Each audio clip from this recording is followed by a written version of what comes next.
Cool. So today we're going to talk about taste and how it works in our tongues and how we're able to um, feel the different taste. We have 5 different tastes that we're able to understand in our mouth, and that would be salty, sour, umami, sweet, and bitter.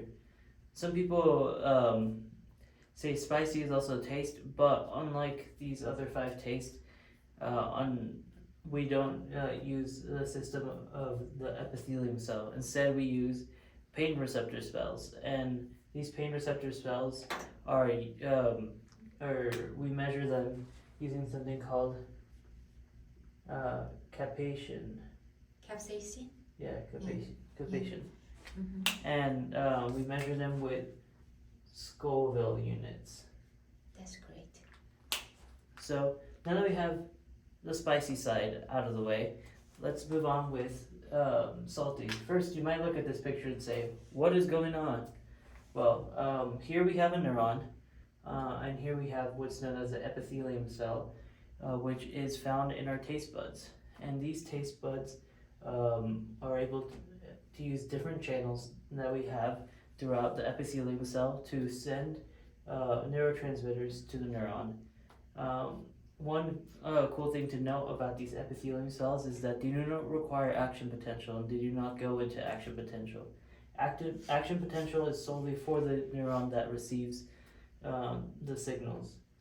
They use something called graded potential instead, where they can rise and fall depending on whether we taste something or we don't. So here we have what's called the epithelium sodium channel, or ENaC for short. So for our salty chips or salty food that we eat, it causes sodium to come in, open the ENaC, and come on in. And when sodium comes in, it sends a signal out into the cell to open this voltage gated calcium channel to come on in, to come in, and it raises the graded potential of the epithelium cell.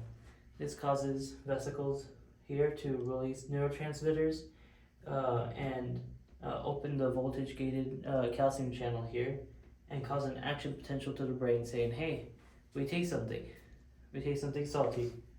Now, just like how salt is measured like that, sour has a very similar way of doing this.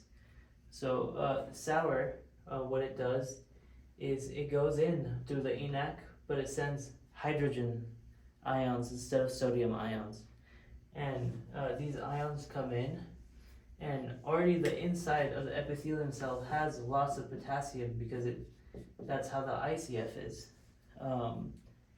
And when the hydrogen comes in, it actually stops the potassium from leaving the cell, and it closes the calcium leak channel here.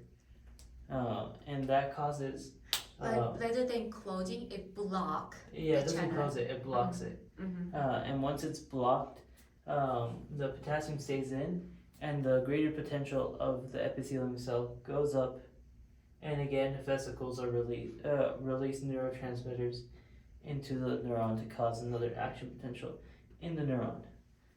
And those two are, as we can see, they use ions and they use the ENaC.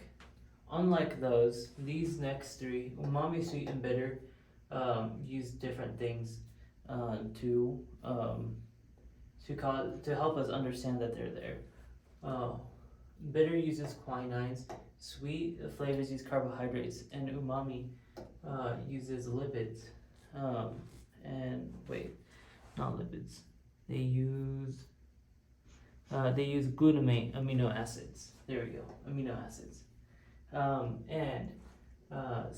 But these things, the amino acids, the carbohydrates, and the quinines are too big to go through the ENaC. So they use something called the G protein coupling receptor, as we can see here. When they show up, they come here and they use it to activate what's known as phospholipase. And phospholipase brings in IP3 into the cell. And what the IP3 does, it comes to the SER and it opens this voltage gated calcium channel, allowing calcium to exit the SER and come in to the main part of the ICF in the epithelium cell. And what that does is it again increases the graded potential, and it releases neurotransmitters into the brain, into the neuron here to go to the brain, causing another action potential. And that is how these three work. They use the same system, but different types of things activate them. Okay. Epithelial sodium channel, is that voltage gated or leak channel? This is Epithelial sodium channel. the sodium channel. This Uh-huh. one, the epithelium sodium channel is a leak channel. Leak channel, it always open. Yeah, it's always open, so this actually doesn't exist right there.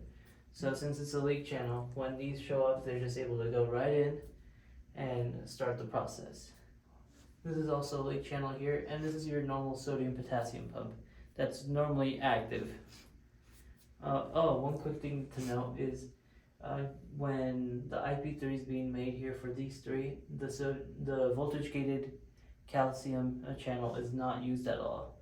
It is completely not in use. So the only one used is the one here in the neuron that causes the action potential. Thank you.